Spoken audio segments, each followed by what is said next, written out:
everybody's going to be surprised. I think so. Hey, welcome in, Eric and Luigi. Everybody over on Rumble, Facebook, and YouTube. Welcome, one and all, welcome. Glad to have 10 people on Rumble. Nice. Princess Kitty Slightly is over there, but we might have to ban Slightly because he's having an existential crisis on X. Oh God, he's saying mean things to snowflakes. Not slightly. Yep. No. Yep.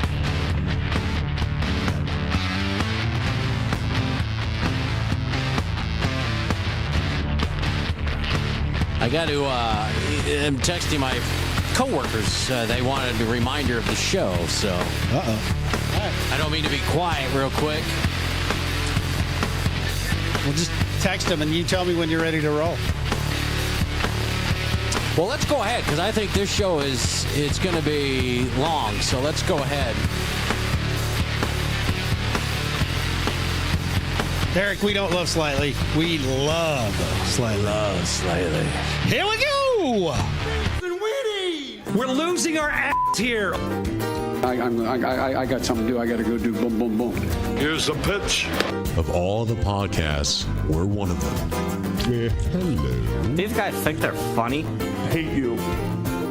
Live from G-Spot Studios, it's your Beans and Weenie show. Beans and Weenies! I had to go with something different. This is a unique show. Yeah, this is very unique actually. This is basically we are hang on, everybody's addressing we're going to stay on Podbean tonight due the fact of the show that it is to the bitter end. To the bitter end tonight for this show. Club Code Blue to follow tonight. The theme is Fire and Ice. If you're curious as to what that could possibly mean, join us for Club Code Blue after the show tonight. That will be on Podbean as well, Facebook, YouTube. A lot of fun with this theme, and more on that coming up a little bit later on. The season of silliness will continue. Tonight, however, not so much silliness. We have to attack some seriousness. We have to attack something that has been placed on the back burner for the last, 4 years at least. I do know during Trump's for his first 4 years, this was addressed a little bit. It was dealt with. Some things had happened. Already with his new administration this year, they have busted down some doors and have made some changes and have rescued some children, all due with this trafficking, this child trafficking that's going on. And it is, I know there's some migrant trafficking going on with children. I know there's some right here in the good old U.S. of A. Believe it or not, it happens here. And I think you're going to be blown by some facts that we throw at you tonight. But we have a special guest with us. It's not going to be just, matter of fact, it's not going to be Spanky and Scooter spewing bullshit. This is coming straight from the horse's mouth. This is coming straight from somebody who's... Whoa. What? She's not a horse. Oh, okay. All right. This is coming straight from her beautiful mouth. There you go. Well, that sounds even weird. But it's somebody that's been on the front line. It's somebody that has actually rescued children herself. She's helped agencies, DHS. I mean, the list goes on. I'll let her get into more of what she's done and who she works with. But ladies and gentlemen, welcome to the show. Welcome to the Beans and Weenie Show. It's a real pleasure to have her back. 2A Patriots Mama. Holy buckets, look at you. How are you? Good. How are you? I'm living a dream. Scooter is sexy as always. I know we haven't had you on for a minute, but for good reason. It's not just want to make sure it's not because you don't like us, correct? That's correct. Okay, all right. It's funny because she likes me, but I'm not sure about you. She does. She likes me. We text. So before we get to the seriousness, I want to touch base on how have you been? I mean, we have been, well, we've known each other for, gosh, I don't know. You're one of the OGs. You've been with us for a long time. Yep. 5 years. I was going to say 5 years. 5 years. Yeah, that's crazy. And in those 5 years, I would say you've come a long way personally.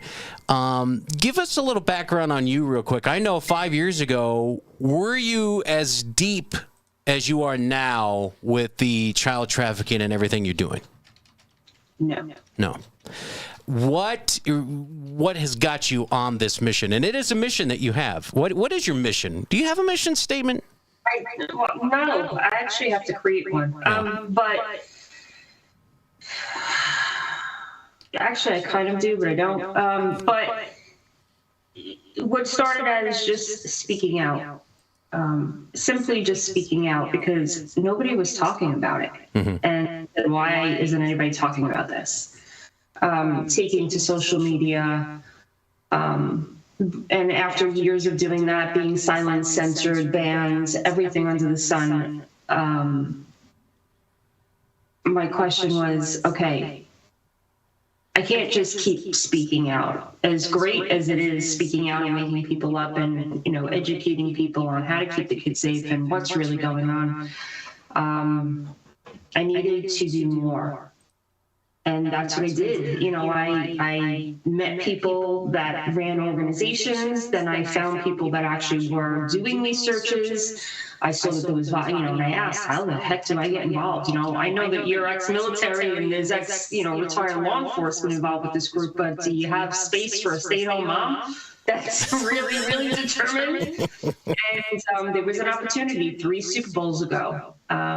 Actually, yeah, it was 3 Super Bowls ago, and there was an opportunity. I said, okay. I jumped on a plane and I met up. I took advantage of the volunteer opportunity. They gave me a peek behind the curtain of the the team house and the task force and what they do. And after that, they said to me, is this something that you want to do? And I said, yeah, I do. And ever since then, any opportunity that they were having an operation and there was a spot for me, I showed up. I jumped on that plane and I showed up. Along with all of that, put in all the work to take a lot of courses, a lot of training, get certifications, even up to stop the bleed. But, whatever I had to do, I've been doing. And basically my mission statement is that I showed up, and that's what I did. I'm a stay-at-home mom, but I showed up. So, a lot of people will volunteer and maybe show up once or twice. For the past 3 years, I have been showing up. That's crazy how one could go from voicing their opinion, being the kid's voice, to all of a sudden now grabbing those kids from these abusers, grabbing these kids from these traffickers, which you have done. Now, I want to make sure everybody understands that Two-Way Patriots Mom isn't just somebody that's book smart. We're talking about somebody that has been on the front line. And the last time we spoke, you had said, Spanky, you're not going to believe this, but I just rescued somebody for the second time. How that blew my mind. The fact that not once did you save this person, and God only knows what they've gone through, but now you save them for a second time. First of all, what's that like for you to have to go and you do it for a second? Did you know who it was that you were doing it for the second time, or was it like you did it and went, oh my gosh, we've done it before? No, I knew that we had to go, and we don't like to use the word rescue or save, because we like to say we locate them, because, and that's something we'll get into later about the aftercare, because you can find them, but if you're not giving them the proper aftercare and getting them the right resources, which is something that is extremely lacking in this country, truly, this is why we had to go and locate this young girl a second time. Oh my God. And if you don't mind, and I know some of this information is very confidential, if you will, how old was she? The first time she was 14 going on 15. The second time she was, I think she just turned 16. Now, those of you that are listening, it's 2A Patriots Mom is our special guest tonight. By the way, I do want to throw out a warning for the show tonight. Some of the material discussed may not be appropriate for all ages. Trigger warning for those of you as well that have had problems in your childhood. Some of this may kick in some few memories, or I just want to be clear with everybody. If you do have children in the room, you may want to move them away. I just don't want this discussion made in front of those that don't need to hear it. Those that are tuning in for the first time, expecting the regular Beans and Weenie show, it's still the Beans and Weenie show, the season of silliness. See, there it is. But right now, we've got to get real with something. We've got to get real with this trafficking. According to the United Nations, 2A Patriots Mama, correct me if I'm wrong, 3 elements with this trafficking. There's got to be the act, the means, and the purpose. Is this correct? Mm-hmm. So the act being the recruitment, transportation, transfer, harboring, or receipt of persons. Can you explain that a little more so we're dumb it down for us? I'm going to explain it. You know, I hate to go into technical things that you find online. Right. Because it kind of takes away the severity of it, kind of like everybody's reading. I don't even like to look at statistics because I know that they're so underreported. Right. Oh, yeah. But I will give you some statistics. So, you know, trafficking, we automatically think of the movie Taken, you know, and I feel like, you know, The Sound of Freedom and all of that. But in reality, 41% of the trafficking of children in this country, American children, is by a family member. Well, say that one more time. That is mind-blowing. Say that again. At least 41%. Actually, it's probably higher because of the complexity of picking that apart and figuring it out and seeing that, you know, what's going on in a household. 41% on statistics is showing it's done by a family member, familial. It's called familial trafficking, and you could actually find it I'm so glad that they just put this up on January 20th on the human trafficking state.gov section. All the fact sheets, there's 20 new fact sheets, and I am blown away with the information that they've put up there. Oh, good deal. Good deal. One of them is familial trafficking, which is it's generational. It's within the household to pay for drugs, to pay for rent money, to pay bills. Generational, where it's, you know, down the family tree. It's just constantly happening to make ends meet in the house. And we don't talk enough about it, of what's really going on in a lot of these poverty-stricken areas. We're so behind the times as far as education within law enforcement, within all of that, that they are not you know, we hear about prostitution. Most of it is because they're forced to do it. Right. And it is trafficking. And a lot of it is young teenage girls. The average girl that is trafficked is 13 to 15 years old. Real quick, just so you can clarify for some people. Some people, I think, are confused by trafficking versus prostitution or kidnapping. Can you define when somebody says a child is being trafficked, what does that mean? Okay, so I'm not gonna get into technical terms. I'm gonna make it as easy as possible. Basically, you have a pimp. Could be your father. It could be your mother. It could be your cousin, your brother, your friend, somebody that's groomed you, a neighbor. They are now basically selling you for sex. God, my God. That's as simple as I can make it. They are exploiting you. They are selling you for sex. Now, real quick, let's jump back to the individual that you located twice.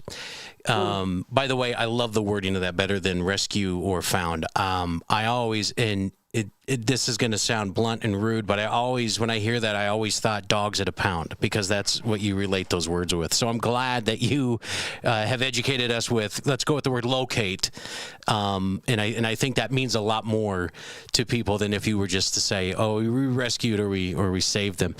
Let's go back to her, that you located twice before. You had mentioned family members, friends. What was her story? If you can share with us anyways, what was her backstory with this and why the second time? I'll give as much information as I possibly can. This is a household that it is generational. It has been going on from the top through the house.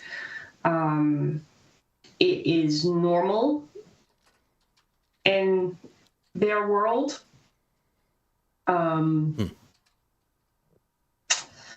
Can't share much. However, the concern is there was an older sister as well, a year older, that was also the same week located. She is no longer in it. The younger is, but now there is also a younger sister that I'm very concerned about. We are very concerned about. We may have located, but my concern is that it is still going on. And this would be, and how do we stop that? How do we help this family and that's something that we're going to concentrate on during the next operation, where I'm actually leaving next week. How do we break this generational thing that's going on in that house? Well, that was my question. Is it you had mentioned it's usually family or friends. I'm assuming the house, this was a family affair. I mean, this is something that's done in the family. We don't have that direct answer. However, it is possible. Okay. Yeah, I can't say a lot about it. Sure. How forthcoming are these individuals with information when you locate them? Are they relieved that you've located them? Are they or do they say leave me alone? I'm okay. Listen, there's plenty of times that these kids that we're finding them, and not all of them are being trafficked. They're just in really bad situations. Mm-hmm. But the ones that are being, there could be times where they're cursing at us because they have no idea that, because they're so used to not being helped because there are no resources, and here comes our group, and we're like, what can we do for you? What do you need? Like, we do a lot of ministry runs for the families, like that answer questions when we visit them, and groceries and school supplies and clothes and beds and whatever it is that they need. We try to fill that gap, but there's times where they don't know who we are because they're so done with law enforcement, because law enforcement obviously is not trained as an advocate to speak to them in that manner to really get to the nitty gritty of what's going on. Right. So yeah, there's plenty of times where our teams have located them and they just are cursing and screaming and Oh my gosh. until, hopefully we can really get in front of them and say, hey, we're not law enforcement. We're here to help you, which is something that they are not used to. So yeah. There was one girl that I think in one day she kept running, and we had to find her 3 times in one day. Her just running from you guys thinking you were law enforcement or somebody else that... Because we don't have the authority to put a child in our car. Law enforcement is obviously attached to us. And, if it is a child that is through one of the facilities, like as a ward of the state, and is in one of the open door facilities where they can come and go as they please, law enforcement has to drop them off there. Obviously everything is followed by protocol, and we try to get in. Obviously there's visiting hours, or there's only certain hours that a regular civilian, 501c3 or not, can come in. And if they get dropped off at nighttime, we make an arrangement to come there like opening at say 8 in the morning. They're gone by the time we get there, and we're like, right. After all the work we did with locating them, and it's like, oh. And then finally, we make a breakthrough and say, here, this is the cell phone number of the founder of the group that I'm part of, and please have her call him. He just wants to help. He's not law enforcement, whatever it is. And she'll, what do you want? They'll start calling and cursing, like, I'm fine. Or like, we just want to meet you for lunch or something and sit down and talk to you. Like, just listen. We're not law enforcement. So, yeah, it can get a little frustrating until, but we don't give up. We, whatever, even if after we leave these operations and go home, we still, try to get in contact with them or try to locate them and say, hey, we're just here to help you. What can we do?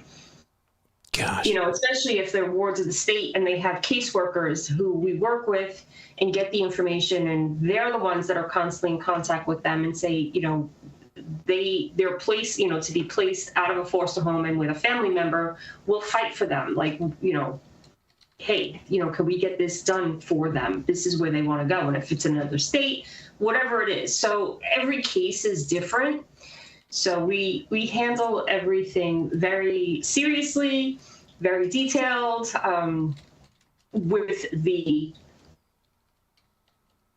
person that, the case, whoever the kid is.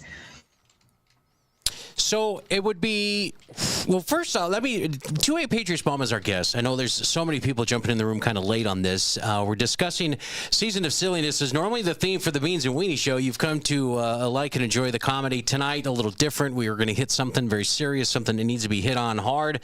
And again, a trigger warning for you. Subject matter here on the show, probably not in the best interest for little ones. So if you are listening with them around, you may want to excuse yourself. We do have some questions that are coming in, Mama, if you don't mind. Scooter's kind of going through those questions. And if you've got a question for 2A Patriots, Mama, put them in the chat wherever you're at. Scooter's here, and he's going through these questions, and we'll try and get to as many questions as we can. Matter of fact, I think we got our first question already. Well, we do. And they want to know... does this occur with certain cultures, groups, and peoples more than others? Wow, great question. I'm going to say that primarily our cases are more poverty-stricken areas. They come in all shapes and sizes, but like in Vegas... Actually, do I have a booklet here? It is Black, it is Hispanic, it is white, it is... Yeah. But a good, there are a lot of, unfortunately, Black children that are on our case list. Like, we have, I believe, right now, 34 cases for next week. I think we have 34 so far. That's just in 1 week. What happens is that law enforcement will pass us their high-risk cases because we're so good at what we do. And we have such a great relationship with law enforcement in this area. We get a lot of support from them. And so they will take their high-risk or the ones that they're having a hard time with and pass them to us. So right now, I believe we have 34. It's probably going to go up. I mean, there's still another week left before we go. And while we're there, we get cases. Like they'll toss it, hey, can you give this to the team? And we're all in a room together. But as far as, is there... I've seen it all. I've seen it all. And I've seen cases where, we found them within 1 day. I've seen cases that we're still working, and 2 years later, there's a case that we have found this young girl, another one, once already, and she's still on our case list. Now, you said when you get there, when you keep mentioning there, do you guys have like a home base, or do you hit certain regions? How does this work for you guys? Yeah, in this location, I actually could say, because it's public already, it's Vegas. I'm going back to Vegas because it's week leading up to Super Bowl. Even though Super Bowl is not there, you still have a huge tourist crowd that comes in. So trafficking is very high there during that week. Vegas is probably our biggest home base, let's just say.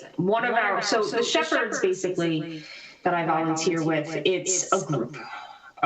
It's an umbrella group. So underneath that, there's about 7 organizations that have partnered together from across the country that are all based in human trafficking, anti-human trafficking, whether it be aftercare, lodging, school assemblies, you name it, undercover chat kind of operations, you name it. But one of the main organizations is Free International. They are based in Vegas. So we have a lot of support from law enforcement there. UNLV is a huge partner with us now. They house us. We used to be at Nevada Highway Patrol over there when we did operations, but now we're over at UNLV. So all of law enforcement comes there, and we have a whole floor. And every room is set up differently, with teams and the command center, and it's set up like a command system, almost like I hate to say the word FEMA because we all hate FEMA, but we use the structure of FEMA because we all have to actually be certified in 2 different courses of FEMA as far as command system, so that we know how to take orders and who's in charge, and we operate under that. But what were we talking about? There's so much information. I mean, that's just it just blows my mind. Like, I'm still sitting here thinking you saved somebody, or you located somebody twice. I mean, I just want to real quick, let's break down some numbers for people, because I don't want people to think that, this isn't just an overseas thing. This isn't just a Mexico thing. This is worldwide. This is huge here locally in our country, is it not? It is huge here. Yeah. It's huge here. I mean, on average, the average 2,300 children are reported missing every day on average. 2,300 children from our country, from the good old US of A. A day. Oh, a day. Now, wow. That's reported missing. Now, if you want to get into, and I can't even quote statistics. Like I said, 41% of children that are trafficked in this country is by family members, caregivers, people they know. The amount of underreporting or not reported scares the crap out of me. I don't even want to know that number, because statistics show that if a child is sexually assaulted at all, the average age that they finally come out and say anything about it is 52 years old. What was the age? 52 years old is the average age that a child will finally say they got sexually assaulted when they were a child. They don't tell anybody about it until they're 52 years old on average. Right. I could tell you, being former law enforcement, I agree with everything you've said. So when it comes down to when we get a call for children, law enforcement only goes so far, and then it's DHS or Department of Human Services. That's who we have to hand it over to. We aren't trained, like you said, we aren't trained to go in and ask those hard-hitting questions. We aren't trained. We read a report and quote everything that the child has told us, and then we forward everything off. So law enforcement, wow, I'm getting all choked up. Law enforcement is only one step to a multi-step process. Now, when it goes to DHS or whatever area you're from, I know somebody said they're from New York, and it was what'd they say? What, Scooter? ACS is the New York City's Child Services. Wherever you're from, your child services. Then it goes to them, and from them they investigate it, and they will talk to the children and family members. And then that comes into where you're saying now, whether or not the children are forthcoming with that information, or obviously the parents or family members aren't going to be forthcoming with it. Depending on what they find out, that file is either closed or just kind of brushed to the side. So how do you guys, now when do they decide, hey, we need to call 2A Patriots Mama Crew and let's locate this child? When does it finally hit your guys' desk? Anytime a children, any law enforcement that we have a good partnership with, as soon as a child goes missing, they'll pass us the case.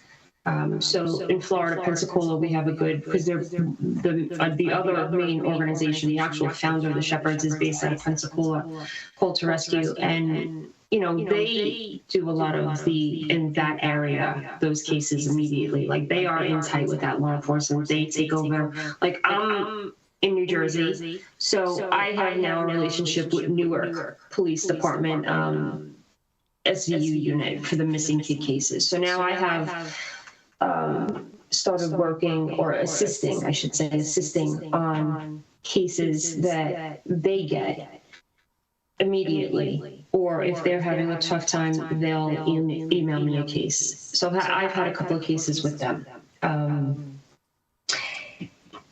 Boy, I tell you, I wish they had something like you. And the amount of kids that go missing in Vegas is a lot. There are a lot. So what they do is, because we're partnered with Clark County School District, because Vegas has their own police department for their schools, because there's over 300,000 kids that go to schools in Vegas. So they work with us. Nevada State Highway Patrol works with us. Obviously the social workers for a lot of these cases, and it's ARIS, At-Risk Youth Services, which is basically takes cases of missing kids that most likely are being trafficked. So there's a web of different law enforcement agencies and services that all communicate with each other, and when they need help, they call us. Yes, they know we come for Formula One, they know we come for Super Bowl, so they'll make sure that they get the pile of cases that they need the most help with, and they will put us on them. Another number, I know you don't like numbers, but this, you had shared a clip with me earlier today, and this clip that you showed me from Trump being in office, I think it was 7 days that he's been in office, that this clip that you sent me regarding the number of children that have been located? He's been in office 5 days. 5 days. And yeah. And how many, well, first off, let me just say this. How many in the last 4 years, how many children were located? Of the unaccompanied border children? Yeah. No, I don't think any. I was going to say, I don't remember ever hearing of a story, sadly, of anything regarding that nature. So in the last 4 years, okay, you know what? Just for a couple thousand. We'll just a couple thousand. I think it was 10. I think we're giving them a little bit too much credit. I think it was 10 in the HHS. They rounded that number down to 4. Yeah, probably. So. I mean, one of those cases has come across our path. Oh, that's crazy. It was a labor trafficking, but it's hard when you. And the only reason, see, the thing is that for us to get a case, the child has to be reported missing by somebody. Okay. So if these, let's say, I don't know if it's 300, 500,000 unaccompanied migrant children that have come here and been placed with God knows who, who's reporting them missing? Who's reporting them missing? That's why we're not seeing these cases. We saw one that I can remember. I'm sure we've seen a few more, but I specifically saw one since I've been with them, and it was a labor trafficking situation.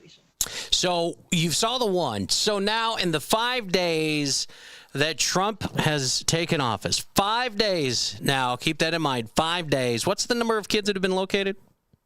I think it's 75 to 80,000 of the 300 to 500,000 kids. But I want to make sure that everybody understands it's located. They have not. They know where they are. They have not rescued them yet. Right. I'm sure each is a different situation. I know for a fact that there are children that have been brought here, and there's 10 to 12 in a house. It's because I had one of the workers call me. Now I have, through this journey, have made friends in the right places kind of thing with information, and had a phone call tonight with one of them. They know where they are. They have to obviously go get them, and it's a serious situation because you don't know what you're up against if they are with traffickers. They could, there's cartel members that are doing this here, that are holding these children up in houses. And like I said, multiple. I know for a fact, one in particular, there was 12 children in one house. Oh, man. Now, you had mentioned earlier, there's Hollywood has, in a way, glorified trafficking. And what I mean by that is you have movies like Taken, who his daughter was taken, and he, by himself, goes in Rambo style and kicks ass and saves his daughter. Totally unrealistic. I mean, they touched a little bit on trafficking, don't get me wrong, but they kind of went away from that and showed it Rambo style and what he did. There was also another one, you mentioned it earlier, Patriot Mama, with Vin Diesel, or not Vin Diesel, my gosh, Vin Diesel, Henry, what's his name? Yeah, that was it. That one was a little misleading, would you say? Yeah, listen, I will always applaud any movie that actually talks about human trafficking because it gets the conversation going. It's just that it steers the conversation towards that. The kicking in doors, the helicopters, the jumping in a helicopter thing, that's not what it looks like here in America. I'm not saying that does not happen. However, the percentage of what really trafficking looks like in America, like right under your nose, in your backyard, Susie down the block, that's coming home every night and getting trafficked by her quote unquote boyfriend, or the uncle or something. That is the bigger percentage of what's going on here. So I always will applaud any type of movie that comes out, but I want to ground everybody to say, hey, if you think that this can't happen to your kid, you are highly, highly mistaken. That's one of Mrs. Spanky and I's fears right now, is our kids being taken just off the street, forcefully or not. That's just one of our fears, and it's sad that we live in a society now where that's one of our fears. As far as combating it, I mean, are there safeguards you can put in place? Are there ways you can prevent it? I mean, other than wrapping them in bubble wrap? Listen, this is the biggest. When we were younger, we were always told to beware of the white van.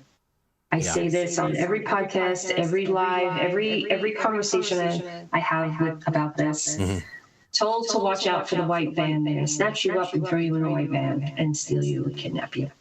That white van is in every single one of our homes. It is the internet. It is online. They have the best way to hide. And if you are not properly monitoring your child's activity online and putting safeguards like parental control apps or checking their phones, whatever it is, you are basically opening the door to the white van and letting them in. They will talk to your kid for a year, 2 years, grooming them.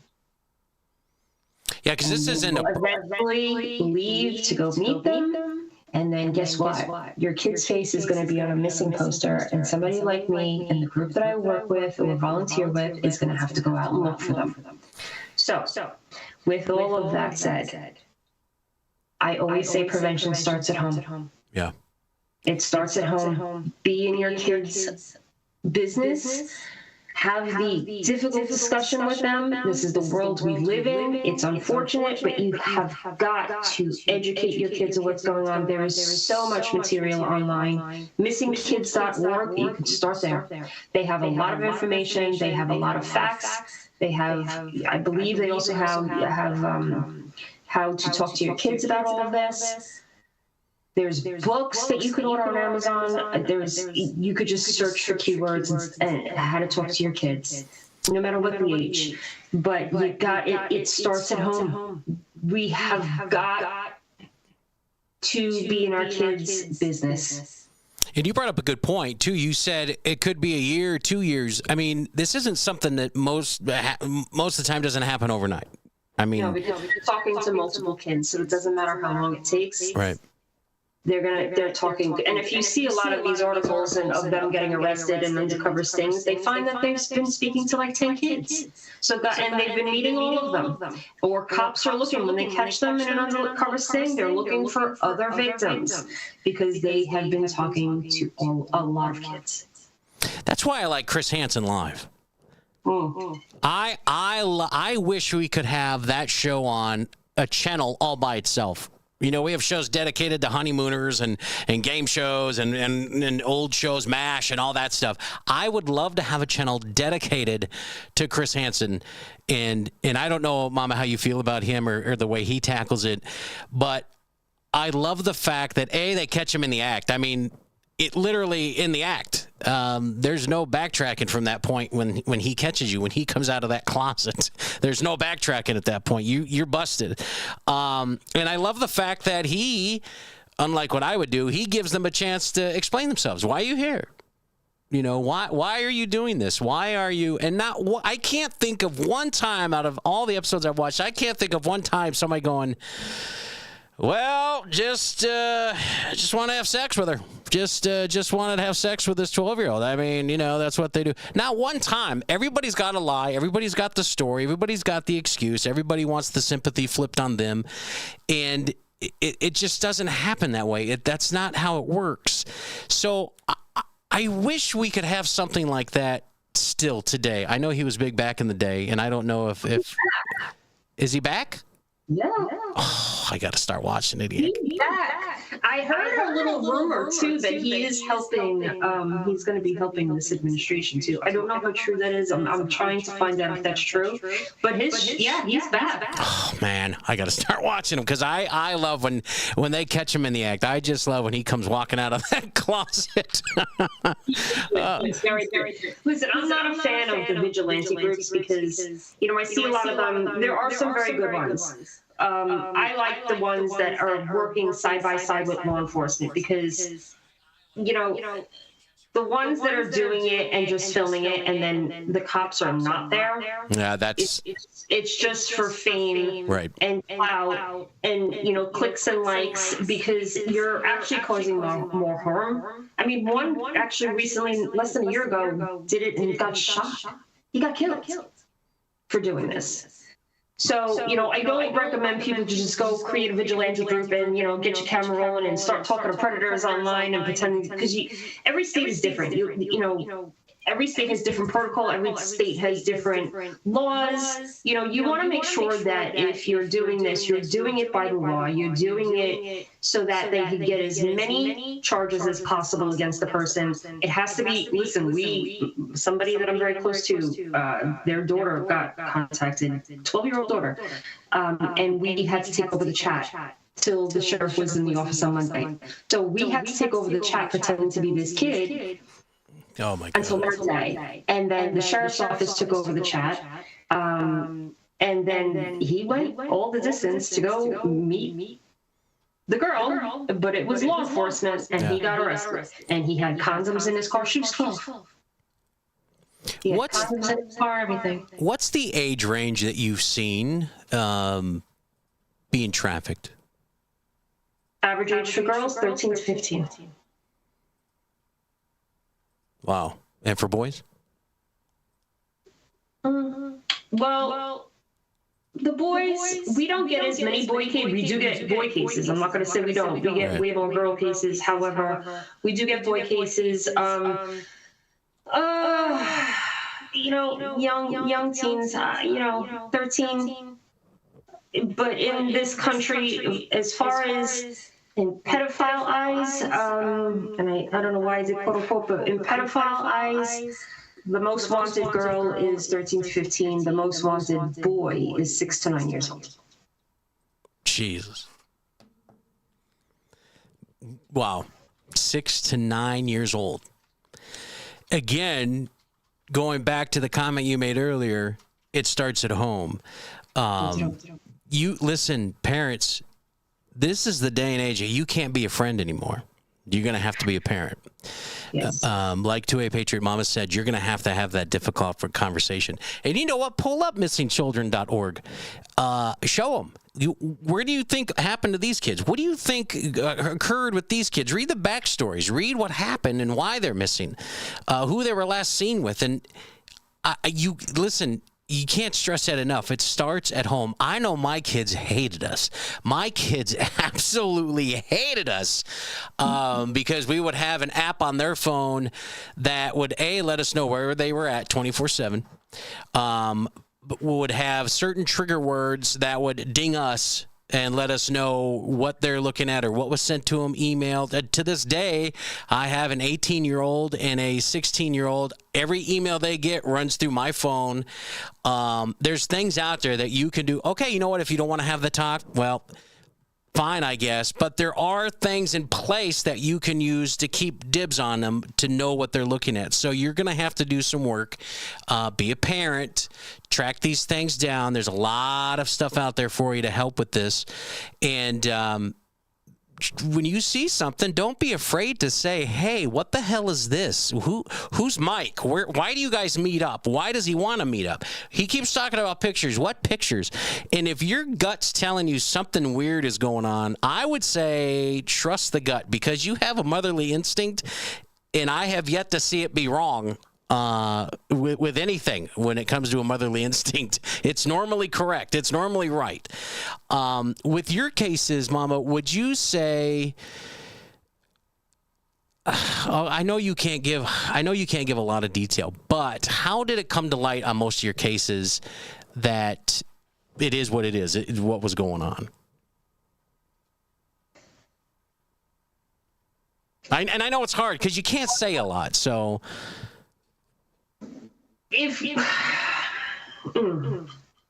So we have a program where we can run their pictures to see if there are ads for them.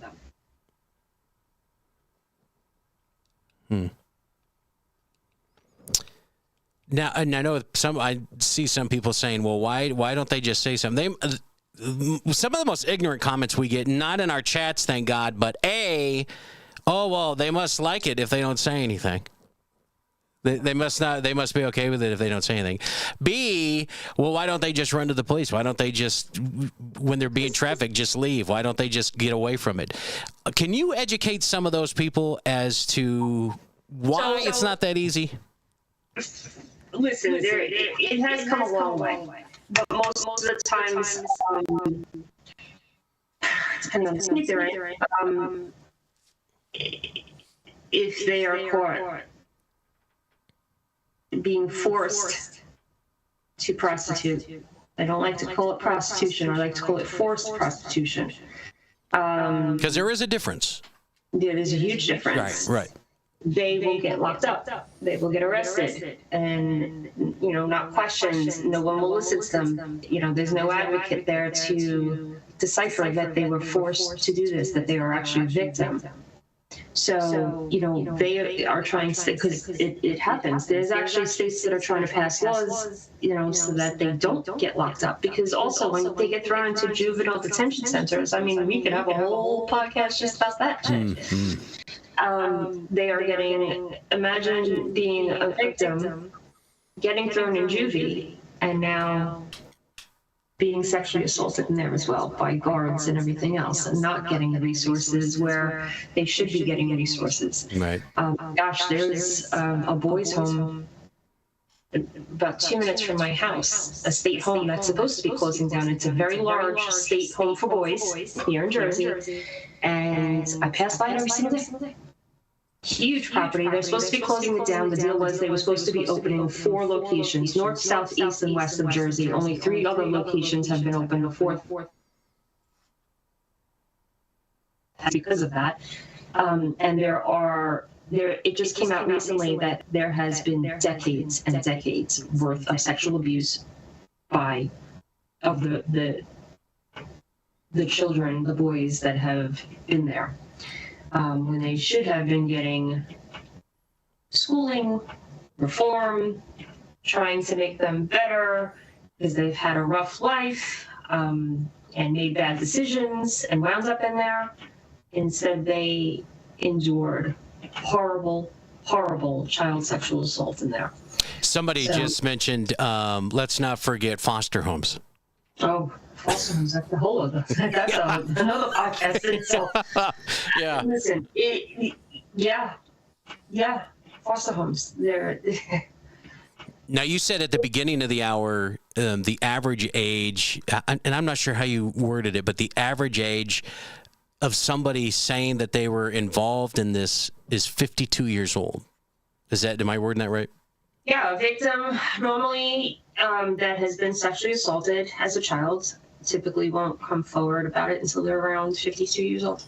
Now, is it obviously, I hate to say it's too late at that point. I mean, I guess depending on who did it or what have you. See, that's what the problem is that, every state has different laws. Personally, I feel that statute of limitations for child sexual assault needs to be dropped everywhere. I think we're at 13 or 14 states that have completely dropped it. They're starting to realize they need to drop it. And now that they're realizing what the issue is and learning of this, problem that's going on forever. But the rest of the states need to catch up. They need to drop the statute of limitations because there has not been aftercare, there have not been resources, there hasn't been any support whatsoever. There hasn't been protection. A lot of these trafficked children won't come forward because they don't feel protected. These traffickers will get a slap on the wrist. And then what happens when they're out? Who they're coming after? They're coming after the victim, the survivor, for ratting them out. So that's why they don't rat them out. That's why they don't, testify against them. It's such a deep, there's just so many issues, and it is starting to turn around, but it's not quick enough. Like we talked about on the phone, government funded facilities. I could give you Texas. As of 2000, this was back in 2018. I don't know what they're up to right now, but they had 79,000 survivors of child trafficking. Jesus. They only had availability of 30 beds. So, okay, say those numbers again, real quick, Mama. You only have 30 beds that the government is funding. Say that number again. What? How many? 30 beds. This was back in 2018. I have that report. 79,000 victims. This was Central Texas, in Texas, of child trafficking, and they only had 30 beds. Fucking, that's ridiculous. And this is countrywide. Colorado just got their first beds. It's only because 2 501c3s, they're actually just opening now, I think this month. Because 2 501c3s actually decided to open facilities. And I think it's only a total of 40 beds. It's what's nerve-wracking the most about that. First of all, the numbers are fucking ridiculous, okay? Second of all, where's all these people when they're talking about, wait, we shouldn't put people down for crimes. We should rehabilitate them. We should get them counseling. Why are we treating the people that have done the crimes? Why are we treating them with kid gloves and treating them with respect and treating them with getting them the counseling and the education? And in the meantime, we have those that have been suffering. We have 30 beds for you. And you better be thankful we even got those 30 beds. And yeah, we'll give you a couple leaflets to look at as far as getting you some help. I don't understand why our youth, and it seems like you said, it seems to have been a problem for years and years and years. Who knows? I think it would literally blow our minds, A, if we realized how far back this went, and B, how deep it went and who all was involved. But why is it our youth has never, in your opinion, that our youth has never been taken care of? Why is it our youth has always been, it happened, put it under the R. Kelly case? Didn't hear much about it. We heard he's doing time. Didn't hear much. I wanted to know what he did. I think what he did needs to be brought out. And I'm not doing it for the disgusting details and all that. I want people to know what is going on. P. Diddy, I can't wait for this shit to drop. Oh. I can't wait if it ever does. That's a doozy, that one. Ooh. Yeah. You know, even the Epstein list, I see it all the time. The Epstein list, yeah, great. Do I want them to go to jail? Yeah, I do. But you know what? Everybody that, I've seen so many people that's all they've ever spoken about. Right. I have no problem with posting constantly about the Epstein list, but Right. hey, you know, what about Tom and Susie down the block from me that were trafficked? Like, Exactly. are we going to fight for they physically need help now, whether it's to be located, whether it's to be, you know, they need therapy, they need help, they need aftercare, they need research, they need something, you know. Are we gonna, you know, put as much effort into them as posting about the Epstein list? Which is why I stay on social media, even though I'm still out there doing it. I stay on social media because I feel like I have to push the stuff that nobody talks about or doesn't know about out there, you know, and in their faces. Yeah, the Diddy thing, I want that monster to go down, and I love that they are being so harsh, but you know, I feel like we're gonna get jerked around with that too. Right. When it comes down, you know what? I'm gonna get personal with you, and you can't say no because we're live. Any cases that have touched you deeply, that have, I'm sure a lot of them, if not all of them, have brought a tear, have a place in your heart. But has there been anyone in particular that maybe you still stay in touch with, that maybe you've gone a little extra for that individual? Sisters, the one that I found, we located twice. I stay in contact with them. Yeah, and I'm still trying to help them, and I'm hoping they're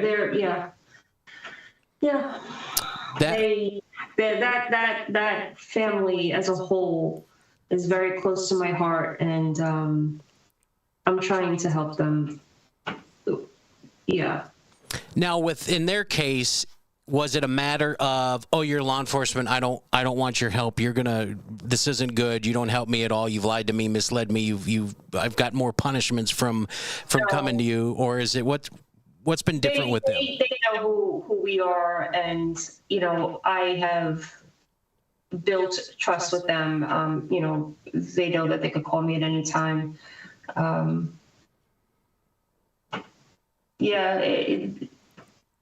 That family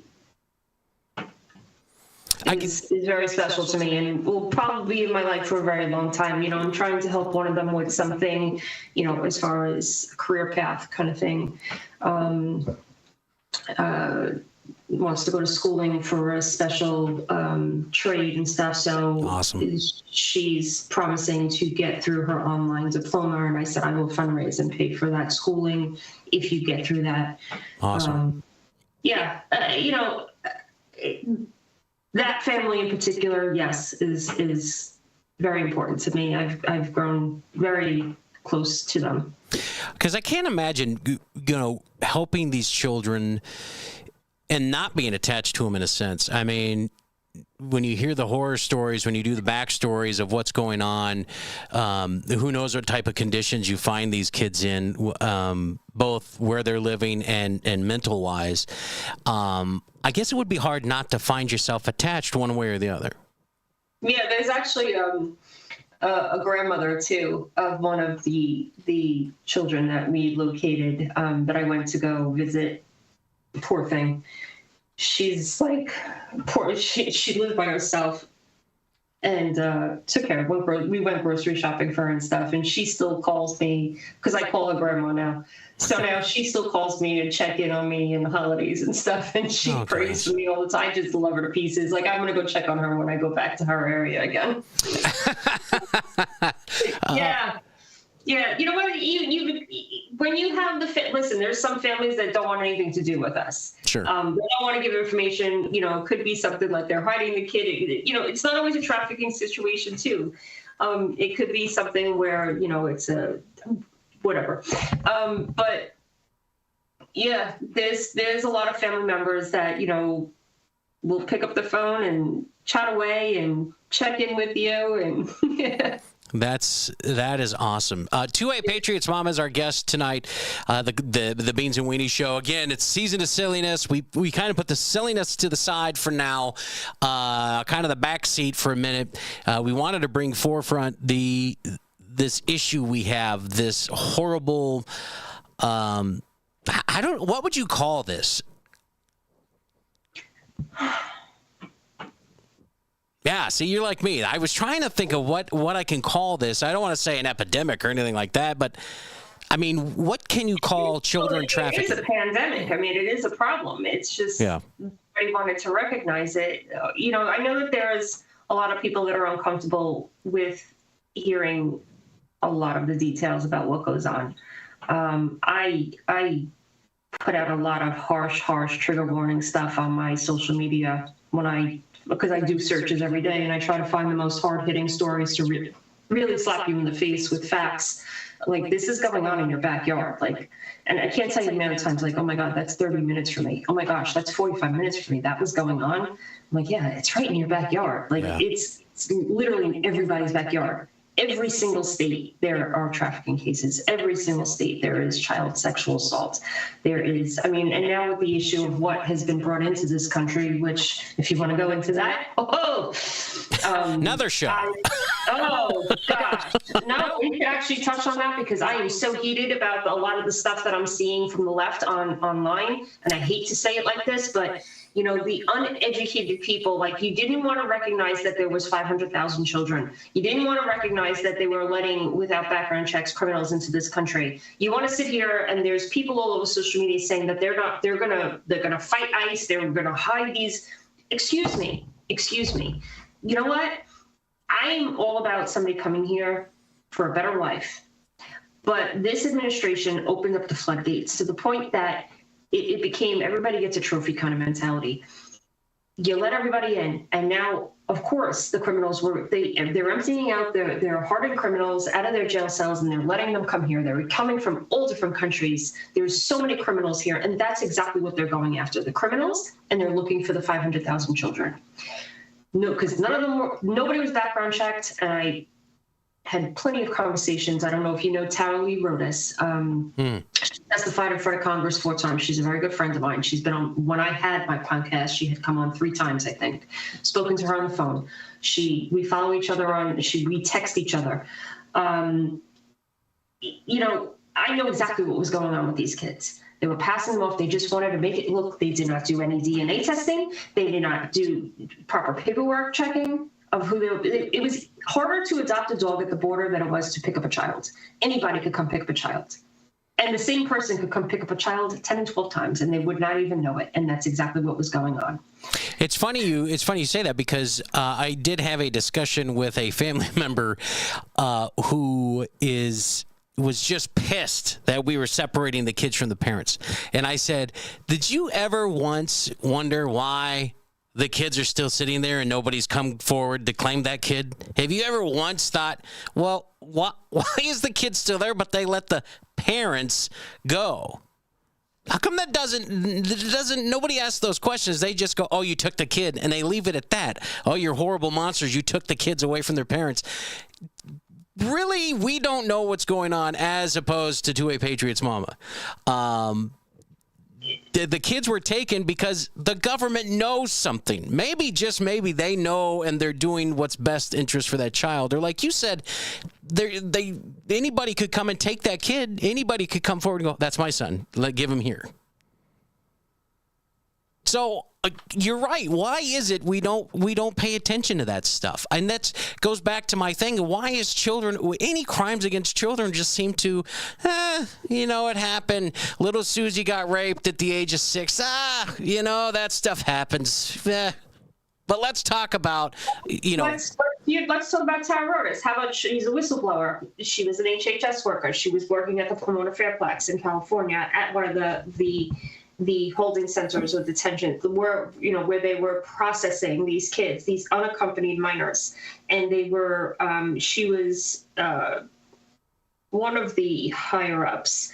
And when they didn't want the groups, like the caseworkers, they didn't want the caseworkers talking to like her. She was, I don't know what exactly her position was, but she was above the caseworkers, but they didn't want all the groups talking to each other. So when they did start speaking to each other and realizing, wait a minute, that, hey, you know, these kids, what no less that, how about I have one of the caseworkers who I've had on my show as well, Deborah White, who I talked to when I helped her actually recently. How about some of these kids were calling them, the caseworkers, screaming that they were being raped? So when all of this started coming to light and they started realizing what was going on, and she started raising red flags to the people in charge, how about she was walked off of and fired? She was walked out and fired. And what was the reason given? Or did they even give a reason for it? Not really, no. No. Unbelievable. When she started ringing the bells and sounding the alarms that these kids were being trafficked, and hey, she was walked off of the complex and she was fired. She was let go. 2A Patriots Mama is our guest here tonight. Those of you that are joining on Rumble or Facebook, wherever you're at, thank you so much for joining us. We've been talking about child trafficking and the horrendous stories behind it, the reasons behind it, the people behind it, the numbers that are mind-blowing with this. And 2A Patriots Mama isn't somebody that's just read this up online and read a couple articles on it, and she thinks she's a know-it-all. First of all, she does. I absolutely do not know it all. No, she doesn't proclaim to know it all. She doesn't think she's better than thou. She is out there for the last 4 years. Well, you said 3 Super Bowls now. You said, right? This will be my 3rd Super Bowl that I'm working now. She's on the. I need to say working because I don't get paid a dime to do any of this. No. I'm a single mom. I go there and fly there on my own dime and give my time to do this. So she's on the front line. So we're not talking to just somebody that's an internet sleuth or anybody like that. 2A Patriots Mama is on the front line. She's probably seen stuff that would probably drive the normal person to suicide. Let's be honest. She's probably heard things that would make a grown man weep. Child trafficking just isn't something that we need to be turning our heads with. This isn't something that we need to just kind of shrug off. Well, it hasn't happened to my kids. So that's not how this needs to be approached. And unfortunately, our government, we can't trust. What it's going to come down to are organizations such as yours, Mamas. What is the name of your organization? So the organization that, the top 2 organizations that are doing this, it's Call to Rescue. Called with the number 2 Rescue Ministries.org, I believe, C2R Ministries. I got to look up the website. Everything is in my beacons. If you follow me on Twitter or X, I should say, I have a Beacons website on all my social media profiles, and in there is all of the organizations that we are affiliated with that are under the umbrella of the Shepherds. Freeinternational.org is another one. That's the one that's based in Vegas. A lot of this is ministry-based because we do, obviously, after we've located these children, we are administering a lot of ministry to them as best we can and to the families. Change Unchained is another one. They are an aftercare resource for 18 and older women. They are building tiny homes. I have raised money for them as well. I donate a lot to them. There are a lot of organizations out there, and this is what I'm going to say, be careful. Make sure that you're researching every organization that you're looking into. Make sure that they are transparent. Make sure you're looking into all of their financials on what they're spending their money on. Look to see if if they claim that they are rescuing children. There's no reason why they can't be transparent whatsoever, that they are working with law enforcement and showing some type of proof that they're doing that, because I know that there is an organization that I thought I could trust a few years ago, only to come to find out they have been raising money like nobody's business, hand over fist, and they have yet to rescue one child. That wouldn't happen to do with a certain movie, would it? They're another one. OUR, I used to support them as well. That's not what I was just speaking about. I do not support OUR Rescue anymore. The further I dug into it, the more educated I became. the aftercare, and there was a lot of things that they said that they were doing that was not true. Wait a minute. You just said a word I don't think a lot of people do. Educated yourself. It's very important. I point that out. You had to dig deeper and educate yourself to know what to do.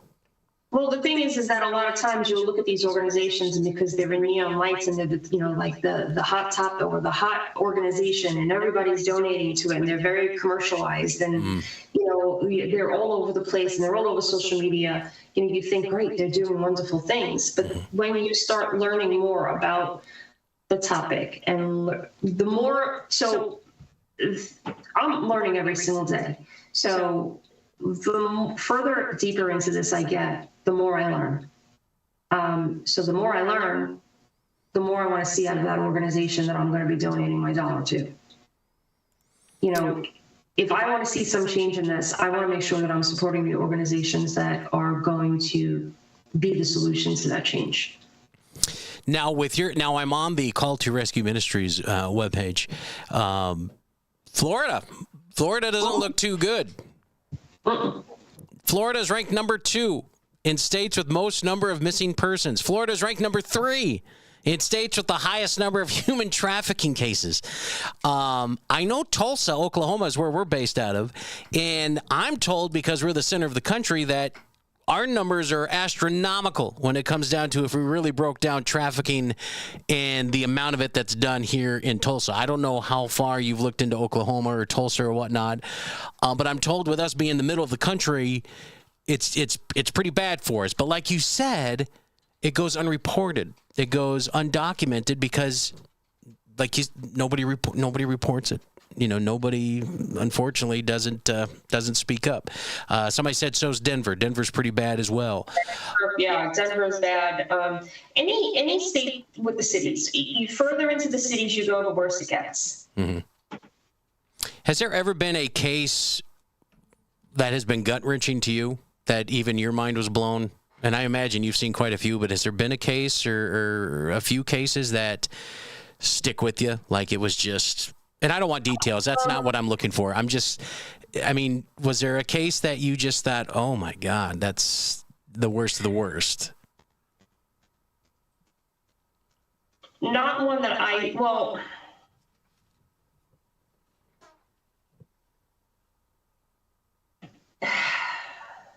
so...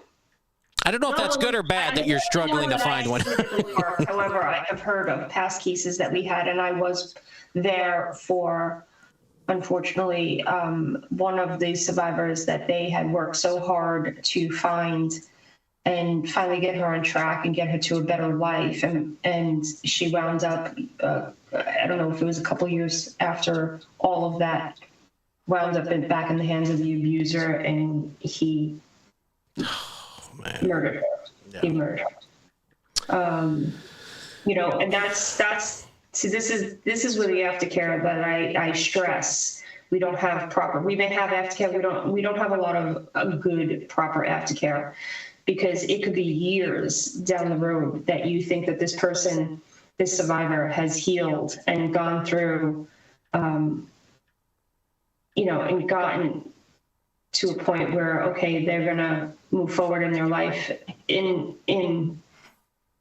a better way, only to, wind up back in the hands of the abuser to become no longer here. I was just going to say, what would be the statistic on that? Just off the top of your head. I'm not looking for something. It's high. Yeah. It's high. It's very high. I don't know the statistic. I have not looked into that, but it's definitely high. Do you think us as a society, do you think we could handle the truth? No. To put Jack Nicholson here, do you think we could handle it? No. I have a coworker that I talk to, and we call her the tinfoil hat woman. She goes down rabbit holes, and her and I agree that we would be mind blown to know how deep this goes. It goes very deep. The cases that we work, I personally have not seen any while I'm with them. severely, severely harsh. I've heard stories of cases that they have found, unfortunately, located no longer here. I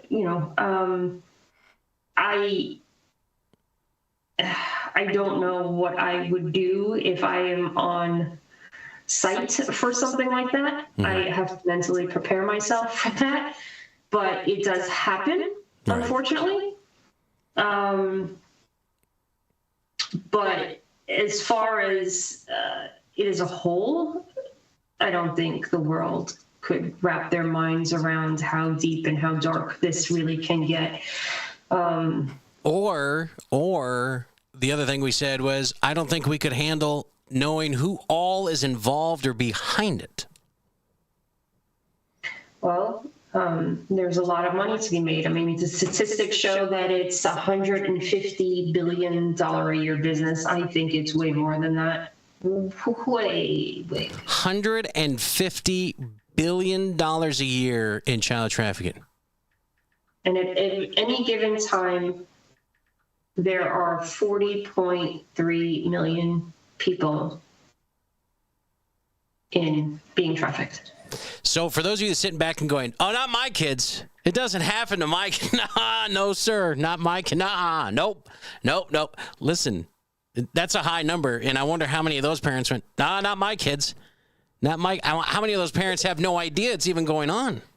You don't hear much about drug trafficking anymore. It still happens, but you don't hear about it as much. Why? Because you can traffic drugs and you can only sell them once. You traffic a child, you could traffic them over and over and over again. And on average, a child is trafficked to have sex 15 times a day. Yeah, it just makes my stomach turn.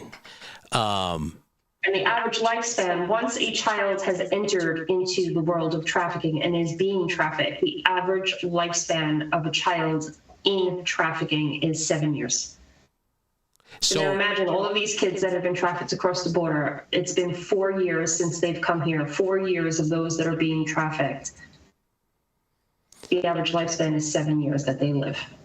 So what all, like your Call to Rescue Ministries, so they reach out to you. You guys then huddle up as a group, as volunteers, like you said. Real quick, I want to touch on you for a minute. Your personal life. You said you're a stay-at-home mom. So what do the kids in the hubby say? Are they? I'm assuming they're supportive. You've been doing it for a while, so I'm assuming they're behind your back. Very supportive. He thinks I'm crazy. He thinks I live in a very, very dark world. However, you know what? He always knew I was crazy. Right. He married me. But he sees the joy of coming, of finding, even if it's just one child, and changing that child's life in some way, shape, or form. Even if it's not for the long term. I've had a child look at me after finding them and waiting for their mom to come because we can't transport them, and the mom was coming to get them, and sitting crisscross on the floor, just chatting away and talking and finding out that I had a flight the next day to go back home to New Jersey, and they looked at me, they're like, "You're from New Jersey? What are you doing here?" I'm like, "I came here to look for you," and they're like, "What?" Wow. They're like, "You came all the way here to look for me?" I'm like, "Yeah." So, I don't want to get emotional. Connecting with them has been life-changing. I can't. And, it's something that I want to continue to do. I can't imagine, like you just said, sitting down, talking with them, seeing the surprise look that you traveled all that way to help them, and B, to give somebody a hug like you, knowing that hug is safe, secure, and just an all better feeling than any hug that they've gotten in who knows how many years. Yeah. I mean, it just is unreal to me. Any threats on your life? Any fallout from you? Have you seen anything like that? Anybody's gotten to you and said, "Hey, stay the hell away from me. Stay out of our business"? No. Nothing? Okay, good. I'm not going to say that doesn't happen. Right. It happens, but no. No. Well, I got a feeling you would be the last person I would do that to, anyways. Just because you're crazy, and I know, and I know you for the last 5 years. So that would be the last thing I say to you. Now, when it comes down to your kids, do you have a deeper love for them? Do you have a deeper admiration for them? I mean, we love our kids. Don't get me wrong. That's not what I'm saying. But you working with children, is your love for your own kids now a little different? Not that it's different, but I will, when I come home from these trips, the first thing, I don't even care if they're sleeping, I run in their rooms and I just hug them tight. Yeah, I bet. We talk very open with my kids. They're 15 and 14. We have long discussions. I have a girl and a boy. They know exactly what I do. They are very happy with what I do. Badass. They get very sad when they hear some stories. I'm very open with them. We're very honest with our kids, and they're good kids. They suspect something, they come running. VR headsets, if they're on there and they see, they're like, Mom, come on, you want to go pedophile on this? Like, we found one. Starting them young. Yeah, they're like, hey, put it on, pretend to be me. They think they're talking. I'm like, great. VR headset. Oh my gosh. That's another thing too. I should have given you my Beacon's website to put in the chat. Maybe I can get it. I'll figure it out. But Scooter, if you're listening, if you could grab my Beacon's website and throw it in the chat wherever, and in there I also have the cyber reporting tip line. Anything that you see online, anything whatsoever, there is a tip line. And if you see a lot of reports, I do it every day, so I see it every day, but a lot of times a lot of these tips come from that cyber reporting tip, and they catch these MFs. Nice. So yeah, that cyber reporting tip line, you could attach links. If you suspect something, if you see something, say something. Right. I think if we would have done that a long time ago, we probably wouldn't be in the predicament we're in now. Let's be real. I think if we didn't turn our eye, look how Uncle Johnny's with the kids in the neighborhood. This is weird. A lot of kids go to this guy. It's kind of weird. Wouldn't hurt to pop a call into law enforcement and just say you're concerned. There's nothing wrong with that. No, let them do a check. Let them do a wellness check. It wouldn't hurt. It's not going to hurt if you listen. If you want to look for the signs of human trafficking, all of this information is online. You can look all of it up. It comes up like this: signs of human trafficking, red flags of human trafficking, of child trafficking.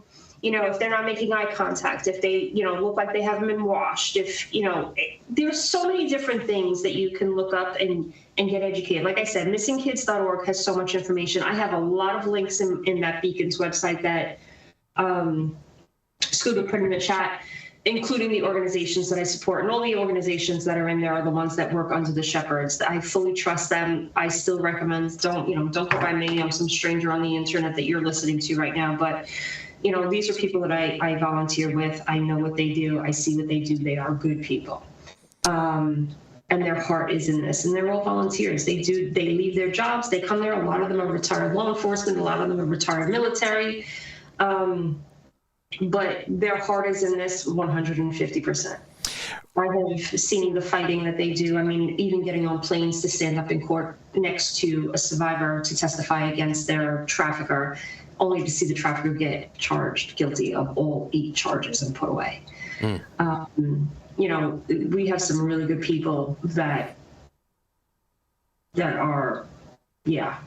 And you kind of touched base on what I wanted to get into next was the ways people can help. So listen, you don't have to be a 2A Patriots mama. You don't have to get out there gung-ho and say, that's it, boots hit the ground and you're going. There's other ways to help. What are some other ways that you know that they can help out? I tell everybody to start locally. One thing that I just recently did was I went through my county's Sheriff Civilian Academy. So now I have a relationship with my county sheriff. Had long talks with them. Not only did I learn how my sheriff's office operates, but now I have a relationship with them. And I'm going to contact them. And on top of that, I got to meet the the head prosecutor that handles a lot of these cases. So what I'm doing here in New Jersey is I'm actually going to be forming my own organization because I'm going to be the branch of the Shepherds in New Jersey. So I have my foot in the door with Newark, Essex County, trying to assist on cases with them. I now have another county that I'm in with the sheriff's office, and I'm going to be talking to the prosecutor more so that I can help with being a victim advocate, and start an organization as far as fighting human trafficking here in New Jersey. But get involved locally. You can contact your sheriff's office to see if they have any volunteer options. You want to get in contact with the missing persons department for missing children, even if it means that you're helping them go out with the flyers of missing kids and asking questions during the day with a group of people. I always tell everybody that. Don't do it at night. Don't do it alone. I want you to go out there with a group of people safely. But, you don't know they don't have the resources. You defund the police. They don't have the resources to just, go out on foot and start passing out flyers of a missing kid to say, hey, have you seen this kid?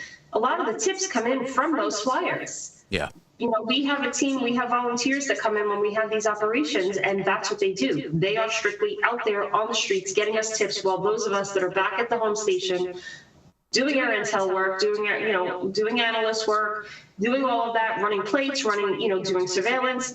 So, that could be something that they offer, or offer it to them if they don't have that.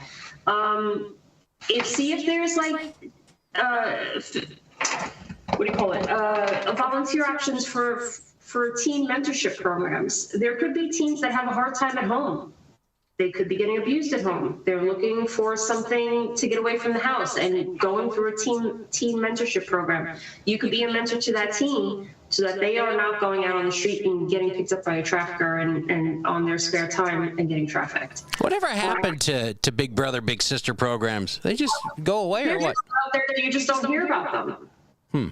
They're still out there, and if they're out there, look into seeing how you can create one. See if there's human trafficking awareness groups within churches. I'm not a fan of the church as a whole as a building. However, there are some churches that actually do have human trafficking awareness groups that get together and have fundraisers, and you could build survivor bags, because I'll tell you right now, a lot of these kids that we pull out, or any type of survivor, even if it's an adult that we pull out of trafficking, they don't want to be in the clothes that they have been trafficked in over and over again. They typically don't own anything. So you could build a survivor bag. And basically in it, just, unisex sweatpants, depending on where you live and what the weather is, t-shirt, sweatshirt, hygiene products, anything like that. Some snacks, a gift card to go get something to eat. Because the SVU units really could use them. See if there's any type of human trafficking organizations. Now, when I say that, make sure you're doing your research on them first. Right. Make sure that they're doing the work. Make sure that they are, look and see what their ratings are. Look and see all their financials. But see if there's organizations, they all take volunteers. See if there's something you can raise money for them. And you can always reach out to a Patriots Mama as well. If you've got questions, reach out to her directly. If there's something you don't want to talk about on the show, I completely understand. But if there's something personal that you want to pass along, or if you have an idea or whatever, this would be the individual that could help you and point you in the right direction and do what you got to do. Because I know we've got plenty of people on our show. As you all know, we have a tight-knit family, and those on the show that want to get involved but just really have no idea where to go. Other than the ideas you listed, you don't mind them reaching out to you and saying, hey, can you just, throw me a bone, show me what to do, blah, blah, blah. Yeah, absolutely. They can reach out by, I'm sure, follow me on all social media. I mean, 2A Patriot Mama on TikTok. 2A Patriot Mama on TikTok and Instagram. 2A Patriot 74 on X. And then I can even give my email address. That's up to you. I don't want you to give too much. I don't want you to get... or actually, I think my email address is in that Beacons link. Okay. But all of my stuff is in there. Okay. Or if they reach out to you and say, hey, I want to reach out to her, and you can get in touch with me and text me and Okay. whatever. Yeah, we can do that too, for sure. But yeah, there's a lot of ways to get involved. There's definitely, I mean, even if you want to become, there's online courses you could take to become a human trafficking advocate. There's tons of information online, tons of things that you can do. And now listen, when you're doing your research on these things and you want to get into help, just know you're going to come across some dark, evil things. Okay, so you need to mentally prepare yourself. If you really want to get involved, I think it's important to point out you need to mentally prepare yourself for the worst of the worst. It may not get to that point. You may not see anything like that, but if you're going to dig and you want to investigate and learn how to help, just know you've got to prepare yourself for that type of situation. Am I wrong? No, you're not wrong. So just keep that in mind. Keep that in mind. 2A Patriot Mama, our guest. Scooter, did you have any questions, man? I've chatted everybody's ear off. No, I'm just always listening. Mama knows that that's what I do. I listen. Yeah. I observe. I'm always there in the background. Okay, now you sound like Taken. Now you sound like that guy. Shut up. Shut up. I have a particular set of skills. I do have a particular set of skills. I know I will find you. 2A Patriot Mama is our guest. Not our guest. She's our family. She's our sister. And she knows what she's talking about. I loved having you on the show. You know what I would like to do is get you on once a month. If that's okay, you just kind of update us. Let us know what's going on in the trafficking world. I don't know how that just sounded so bad, but just if you don't mind updating us what's going on, the changes that have made, some numbers, improvement, needs improvement, whatever the case is. Would you be all right once a month coming back? Absolutely, because you know what? Actually, if anybody is from Texas that is listening now or listening later, make sure that you get on the phone with your state reps. HB 2000 has been brought forth. That is called Audrey's Law. And if you don't know Audrey Cunningham and her story, please go look it up. But they are trying to close up some loopholes of why this monster was released and was able to get out because of this loophole, and that little girl is now no longer with us. So make sure you're calling your state reps to get that law, that bill passed. HB 2000 in Texas. In Texas, very good. Listen, we've got to get ready. Club Code Blue coming up next. Fire and Ice is the theme tonight. Be ready. We're going to have a lot of fun, a little trivia, a little useless knowledge, all that good stuff coming at you. 2A Patriot Mama, thank you again so much for being here with us. I love you. And real quick, I just want to point out the picture behind you. I absolutely enjoy the shit out of that picture. I just kept staring at it. I'll send you the file for it. Okay, deal. That would be awesome on my desktop. He can't afford it. He's poor. I don't. No, it's pretty. I'll just send you. Shut up, Scooter. He's too poor for the digital copies. Nobody needs to know I'm poor. Let's start a GoFundMe for that picture.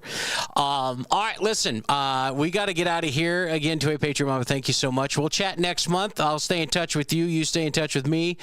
And again, thank you personally for everything you do. The children that you've located, the relationships that you've gotten from these. Thank you, and pass along our thanks, our family's thanks here on the Beans and Weenie Show. All our listeners, pass along our thanks to everybody, because I think it's very, very underappreciated what you do, and I don't think a lot of people know about it or know about what you do, but they do now, and many more are going to know because we're going to have you back on. But thank you so much for joining us. Thank you for having me on. All right. We will be, well, you too. We'll be back here in just a little bit. Club Code Blue, stick around. As far as the Beans and Weenie Show, we'll see you next Saturday night. Season of silliness continues. Man, Valentine's Day right around the corner, which means so is STDs. We'll get into those stories. Sorry, Patriot Mama. We'll get into all that coming up. You know, it's that loving type of feeling, except if you're Scooter. You're never going to find that love. Yeah, nobody stays in touch with me. Thanks. Thanks for reminding me. You're welcome, buddy. I'm all by myself. You're out. You're done. You're done. By myself. By the things that people say. Are you angry at the world they can't see? see everything your way. Are you mad cause no one uses all the pronouns that you made? Wanna tell you from my heart that no one gives a shit, okay? Go fuck yourself. Go fuck yourself. Go fuck yourself. Go fuck yourself. Don't give me any of your bullshit. Fuck yourself. Well, I don't care if you identify with people, dogs, or cats. Your feelings don't mean shit to me. Go stick them up your ass. Are you offended in a hissy fit that the world just isn't buying your bullshit? Well, are you angry and feel harassed? It's because your parents never kicked you in your ass. Some men believe they menstruate, they don't have a fucking clue. They want a gynecologist, what the fuck are they gonna do? Some women think their men, give them an answer nice and quick. Just reach between your legs, my dear, cause you ain't got no dick. Go fuck yourself. Go fuck yourself. Go fuck yourself. Don't give me any of your bullshit. Fuck yourself. Well, I don't care if you identify with people, dogs, or cats. Your feelings don't mean shit to me. Go stick them up your ass. Your feelings don't mean shit to me. Go stick them up your ass.